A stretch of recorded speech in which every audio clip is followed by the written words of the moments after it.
काल पेहलगाममध्ये महाराष्ट्रामधील लोकांवरती गोळीबार करण्यात आला आणि या घटनेचा सर्व घटनाक्रम पुण्यातील फिरायला गेलेल्या जगदाळे कुटुंबांनी सांगितलं। संतोष जगदाळे हे त्यांच्या कुटुंबाबरोबर जम्मू काश्मीरमधील पेहलगाम या ठिकाणी फिरण्यासाठी गेले होते।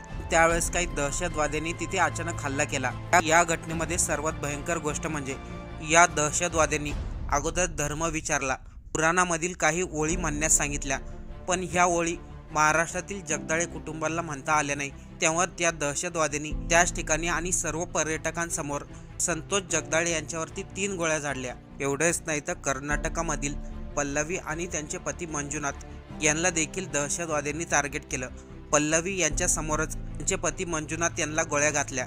त्यावेळेस पल्लवी आणि दहशतवादी यांच्यामध्ये बोलणं झालं। पल्लवी दहशतवाद्यांना म्हणल्या, माझ्या पतीला तर तुम्ही मारलंच आहे, आता मलाही मारा। पण त्या दहशतवाद्यांनी त्यावेळेस उत्तर दिलं, मी तुला मारत नाही, जा तुमच्या मोदीला जाऊन सांगा, ते लोक आमच्या लोकांवरती खूप अन्याय करत आहेत, आम्ही तर तुमच्या आया बहिणींना मारलं नाही। याच घटनेमध्ये पुण्यातील जगदाळे कुटुंबातील संतोष जगदाळे यांचा देखील मृत्यू झाला। त्यांच्या मुलीने पेहलगाममध्ये नेमकं काय घडलं याचा सर्व घटनाक्रम सांगितला। पहा नेमकं त्यांची मुलगी काय म्हणाली, त्या ठिकाणी काय घडलं होतं। जिकडे अनेक वेगवेगळे टुरिस्ट स्पॉट्स आहेत, तिकडे एक मिनी स्वित्झर्लंड नावाची जागा आहे। तिकडे खूप सारे टुरिस्ट म्हणजे घोड्यावरून वगैरे वर जातात। ते बरंच प्रवास आहे, 20-25 मिनिटं चढावं लागतं। त्याच्यानंतर ती व्हॅली येते, ती ओपन आहे आणि मागे सगळे डोंगर आहेत। तो तिकडे शूटला वगैरे भरपूर जागा आहे। ते काश्मीरी पेहराव करून वगैरे शूट करणं, खायच्या वगैरे वस्तू आहेत तिथे। सो ते सगळं असं भरपूर टुरिस्टनी भरलेलं होतं, अराउंड 600-700 टुरिस्ट असतील। आणि अचानक व्हॅलीमधनं शूटिंग म्हणजे फायरिंगचा आवाज ऐकू येऊ लागला आम्हाला। तर आम्हाला पहिलं वाटलं की लोकल काहीतरी असणार आहे। तर तिथले जे लोकल लोक आहेत, आम्ही त्यांना विचारलं की हे फायरिंग आहे का, काय वेगळं आहे? ते म्हणले की नाही, इधर शेर आता है तो गाववाले लोक बजाते, असं म्हणून ते पळायला लागले अचानक। आणि खूप धावपळ व्हायला लागली। सो आम्हाला कळेना की काय झालं, आणि मग फायरिंगचा आवाज वाढायला लागला। तर मग काही 2 टेंट्स होते जिकडे ते पेहराववाले कपडे होते, तर त्याच्या मागे आम्ही काही लोक लपलो होतो। त्यात माझे आई वडील, माझे काका काकू, म्हणजे गणबोटे फॅमिली, आणि आम्ही 5 जण लपलो होतो। आमच्या शेजारी एक फॅमिली होती, ते साऊथ इंडियन होते बहुतेक, आणि ते पण 6-7 जण होते, 5 जण तरी असतीलच, ते पण लपले होते। आणि पलीकडच्या बाजूला पण टेंट होतं, तिकडे अनेक लोक होती। तिकडे काही काश्मीरी लोकल लोक होती आणि काही बाहेरच्या म्हणजे राज्यातून आलेली लोक होती। सो त्याच्यामध्ये काही फॅमिलीच्या आम्हाला खाली नंतर भेटल्या, त्यांच्या पण सगळ्या पुरुषांना मोस्टली टार्गेट करून मारलेलं आहे। आणि त्यांना फक्त हे विचारलं गेलं की तुम्ही हिंदू आहात का, आणि तुम्हाला तुमको अजान पढ़ना आता है क्या, तुम मुस्लिम हो क्या, नहीं हो तो तुम अजान पढ़ के बताओ, और तुम लोगों ने मोदी जी को सर पे चढ़ा के रखा है, मोदी जी हमें हमारे मजहब को खत्म करना चाहता है, हमें बदनाम करने पे लगे हुए, आप लोग वीडियोस बना के डालते हो कि आप हम आपके बच्चों को और आपकी औरतों को मारते हैं, हमने कभी किया ऐसा।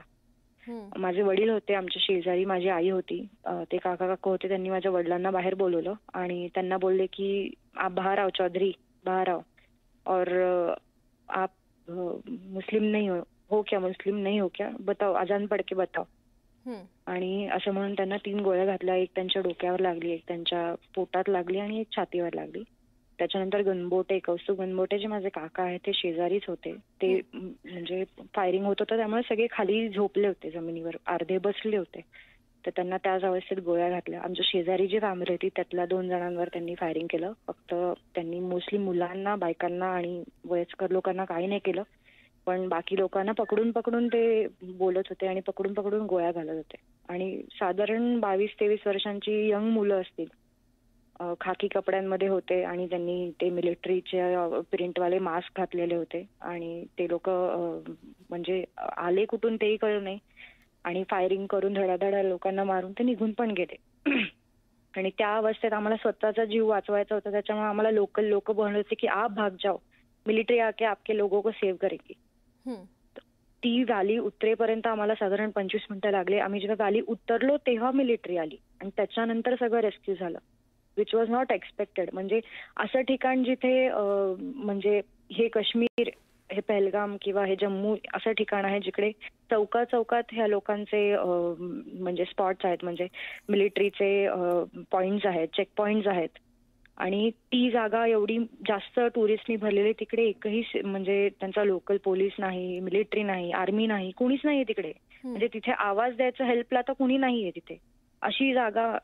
माझं एवढंच म्हणणं आहे की ज्या मोदींचं त्यांनी नाव घेतलं, ज्यांना आम्ही मतं देतो, ज्यांना इतक्या वर्ष आम्ही निवडून देतोय, ज्यांची सत्ता असावी आणि ज्यांच्या सत्तेत आपलं सगळं चांगलं होते ही अपेक्षा आम्ही सामान्य लोक करतोय, तर त्याचा न्याय आम्हाला द्या. आमच्या फॅमिलीज खराब झाल्या. तिथे कितीतरी अशी लहान मुलं होती ज्यांनी त्यांच्या वडिलांना मरताना पाहिलं, त्यात मीही एक आहे. कितीतरी अशा बायका होत्या, स्त्रिया होत्या ज्या लग्न नवीन झालं आणि फिरायला आल्या होत्या, ज्यांची मुलं लहान आहेत, त्यांचे वडील गेले, त्यांच्या फॅमिलीतली लोक गेली. त्यांनी काय करायचं? या सगळ्यात सामान्य लोकांची काय चूक आहे? तुमच्या पॉलिटिकल गोष्टींमध्ये, तुमच्या मुस्लिम हिंदू वादामध्ये आणि या सगळ्यामध्ये आमचे सगळ्या फॅमिलीज, आमचं सगळं लाईफ खराब झालंय. आणि परत आम्हाला दिवसभर थांबून आम्हाला अपडेटही देत नव्हते की आमच्या घरातल्यांचं काय झालंय. फक्त आशेवर ठेवलेलं की नाही त्यांच्यावर उपचार चालू आहे. सकाळपर्यंत म्हणजे दुपारपर्यंत तर त्यांचं असं म्हणणं होतं की सगळं ठीक होईल, तुमचं ओके होईल, सगळे उपचार आहेत, सगळे नीट आहेत, सगळ्यांचं व्यवस्थित चालू आहे. आणि अचानक त्याच्यानंतर त्यांचं असं म्हणणं होतं की आता ते गेलेत. आणि मला डायरेक्ट त्यांनी गाडीतनं बाहेर नेलं, क्लब हाऊस म्हणजे पहलगाम क्लबमधनं शिफ्ट केलं त्यांनी परत पहलगाम हॉस्पिटलला. तिकडे बॉडीज आणल्या होत्या बऱ्याच लोकांच्या. आणि मग आम्हाला बोलले की व्हेरीफाय करायला या. मग ही आमची एक प्रकारे फसवणूकच आहे ना. म्हणजे तुम्ही तुमच्या गोष्टी सुरळीत करण्यासाठी दिवसभर आम्हाला आशेला लावलं की आमच्या घरातले जिवंत आहेत, आणि तुम्ही अचानक रात्री 10 वाजता आम्हाला सांगताय की आमच्या घरातले गेलेत. त्या अवस्थेत आम्ही तिकडनं पहलगामवरनं श्रीनगरला, त्या अवस्थेत आम्ही कोणावर ट्रस्ट पण नाही करू शकत होतो, अशी ती अवस्था होती. पण आर्मी वाले इथे होते, त्यांच्या हेल्पमुळे आम्ही खूप सेफ ठिकाणी पोहोचलो. पण माझी एक इच्छा आहे, माझा एक प्रश्न आहे जो मोदीजींना डायरेक्टली आहे की आप बोलते हो कि हम आपकी बेटी है, भारत की बेटी है, भारत के आपके बच्चे है, मग या भारत के बच्चे सेफ किधर है? आमचं अख्खा लाईफ खराब झालंय. आम्ही छोटीशी फॅमिली आहोत, त्याच्यातले आमचे जे करते धरते पुरुष आहेत, ते माझे वडील आहेत ज्यांच्यामुळे आमचं पूर्ण घर चालवतं, ते गेलेत. त्याच्यासाठी सरकार आम्हाला काय, आमचा लॉस कशा पद्धतीने भरणार आहे आणि त्या लोकांसाठी ते काय ऍक्शन घेणार आहे? म्हणजे लोकांनी फिरायला नाही यावं का काश्मीर, जीवाचा धोका डोक्यात आहे म्हणून? तर तसंही सांगा तर नाही करणार ना लोक स्वतःच्या जीवाशी खेळ. आम्हाला माहिती नव्हतं की आम्ही पैसे भरून आनंद साजरा करायला जातोय, तर आमच्या नशिबात हे सगळं खराब होईल. पर्यटकांवर पहलगाममध्ये झालेला सगळ्यात मोठा हल्ला, आणि म्हणून याचा मी निषेध करतो, धिक्कार करतो. यामध्ये आता आदरणीय प्रधानमंत्री नरेंद्र मोदीजींनी, देशाचे कणखर गृहमंत्री अमित शाह साहेबांना तिकडे पाठवलंय. आणि मी एवढंच सांगतो की बेकसूर निरपराध पर्यटकांना मारण्याचा कुठली मर्दानकी आहे, कुठली मर्दुमकी आहे? आणि म्हणून हा भ्याड हल्ला आहे. हे पाकडे सर्जिकल स्ट्राईक नंतर बिळात लपले होते, त्यांचा निषेध करावा तेवढा थोडा आहे. आणि या पाकड्यांचा बदला, ॲक्शनला रिॲक्शन मिळेल, याला करारा जवाब मिळेल. कारण भारत देश आहे आणि या भारत देशाचे प्रधानमंत्री आणि गृहमंत्री हे पाकिस्तानला या पाकड्यांना सोडणार नाहीत. आणि या निरपराध ज्यांचा जीव गेलेला आहे, ज्यांचं बलिदान व्यर्थ जाऊ देणार नाही, एवढंच मी या प्रसंगी सांगतो. महाराष्ट्रातले पर्यटक आहेत. मी प्रगती जगदाळे या मुलीशी बोललो. तिने मला सांगितलं की माझ्यासमोर, आमच्यासमोर तिच्या वडिलांना आणि काकांना नाव विचारून गोळ्या घातल्या. अशा प्रकारचा भ्याड हल्ला केला. ते घाबरलेले, भेदरलेल्या अवस्थेत होते.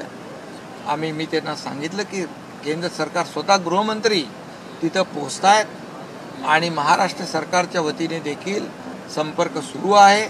मी स्वतः लेफ्टनंट गव्हर्नर मनोज सिन्हा साहेबांच्या ADC बरोबर बोललो, लेफ्टनंट कर्नल बरोबर, प्रशांतजी यांच्याबरोबर. त्यांनाही डिटेल दिलेले आहेत. गृहमंत्री अमित शहा साहेबांच्या शिवनात आहेत, त्यांनाही डिटेल दिलेले आहेत. तिथल्या सर्व लोकांना मदत मिळेल आणि त्या ठिकाणी त्यांना पुन्हा लवकर तिकडे आणण्याची व्यवस्था होईल. कारण आमचे मुख्यमंत्री देखील स्वतः संपर्कात आहेत.